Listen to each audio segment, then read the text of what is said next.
Hello everyone, आपका स्वागत है हमारे इस चैनल पर। आज की वीडियो में हम बहुत इंपॉर्टेंट टॉपिक कवर करने जा रहे हैं।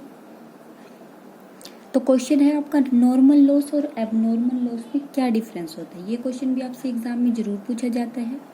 तो जब भी आप डिफरेंस शुरू करो तो सबसे पहले आपको नॉर्मल लॉस का मीनिंग लिखना होगा, उसके बाद आपको एबनॉर्मल लॉस का मीनिंग लिखना होगा, फिर आपको डिफरेंस शुरू करना है। ठीक है। तो नॉर्मल लॉस वो होता है जो नेचर की वजह से होता है। ठीक है, जिसका किसी वस्तु की नेचर के ऊपर डिपेंड करता है। मतलब जैसे साबुन था, साबुन क्या हो गया, साबुन को हमने धूप में रख दिया तो वो पिघल गया।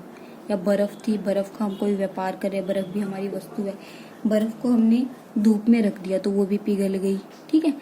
या तेल है, तेल का क्या हो गया, रिसाव हो गया। मतलब तेल की टंकी कहीं से टूटी हुई थी, तेल बह गया। ठीक है। जो वस्तु की प्रकृति की वजह से क्या होता है, जो हानि होती है उसे हम क्या कहते हैं, नॉर्मल लॉस।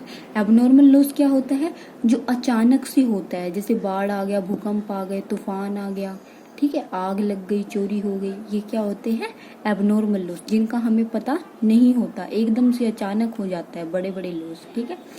तो अब अब डिफरेंस शुरू करेंगे। डिफरेंस आपको बेसिस के अकॉर्डिंग लिखना है।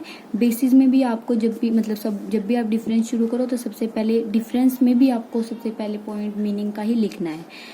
क्या लिखोगे आप नॉर्मल लॉस में, ऐसी हानि जो वस्तु की प्रकृति के कारण होती है उसे क्या कहते हैं, सामान्य हानि कहती है। और ऐसी हानि जो वस्तु की प्रकृति पर निर्भर नहीं करती, मतलब जो है नेचुरल, मतलब नेचर की वजह से होती है, अचानक होती है, उसे हम क्या कहते हैं, एबनॉर्मल हानि। ठीक है। जो वस्तु की प्रकृति पर क्या होती है, के कारण होती है, वो तो हो गई सामान्य हानि। और जो वस्तु की प्रकृति पर नहीं बल्कि निर्भर होती, मतलब अचानक किसी वातावरण में बदलाव के कारण होती है, ये तो वस्तु की प्रकृति पर निर्भर करती है और ये वातावरण की। ठीक है।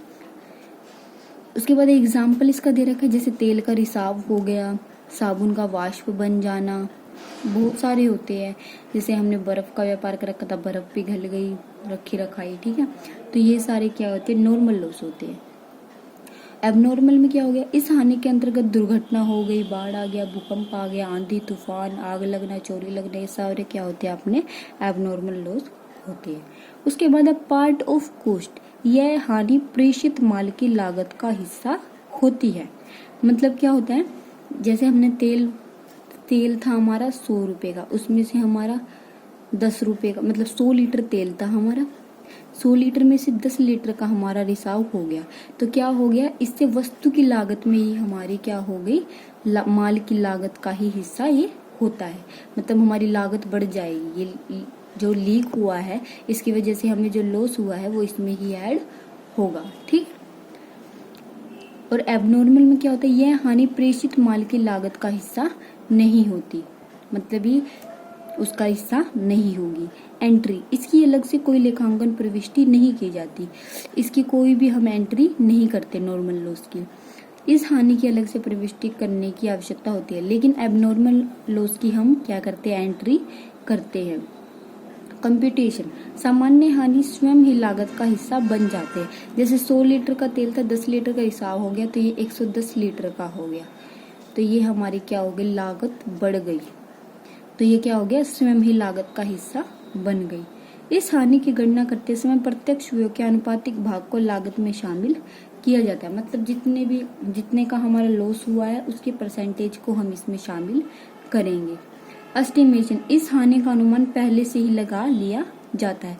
इससे हम मतलब पहले ही अनुमान लगा के चलते हैं कि जैसे तेल को ट्रांसफर करने में क्या पता कितना रिसाव हो जाए या कहीं से लीकेज हो जाए, तो हम इसका अनुमान लगा के चलते हैं कि इतना क्या पता लीकेज हो जाए।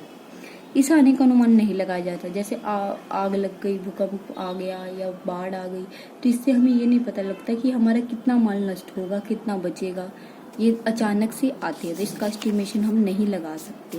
उसके बाद है लास्ट पॉइंट है हमारा कंट्रोल। इस हानि पर तो हम नियंत्रण कर सकते हैं नॉर्मल लॉस पर, लेकिन अब नॉर्मल लॉस पर हम कोई भी कंट्रोल नहीं कर सकते। आप कोई भी इजी पॉइंट कर सकते हो कि ये वस्तु की प्रकृति पर निर्भर करता है, ये वातावरण पर निर्भर करता है, ये इनके एग्जाम्पल लिख सकते हो आप। उसके बाद इसकी एंट्री नहीं की जाती, इसकी एंट्री की जाती है। ये लागत बढ़ाता है, ये लागत इसी लागत का हिस्सा नहीं होता। इसका एस्टिमेशन लगाया जा सकता है, इसका नहीं लगाया जा सकता। नॉर्मल लॉस पर कंट्रोल किया जा सकता है, एबनॉर्मल पर नहीं किया जा सकता। कोई भी 3 या 4 पॉइंट याद कर सकते हो आप। इंपॉर्टेंट क्वेश्चन है एग्जाम के पॉइंट ऑफ व्यू से। वीडियो पसंद आए तो वीडियो को लाइक, चैनल को सब्सक्राइब कीजिएगा। Thank you for watching my video.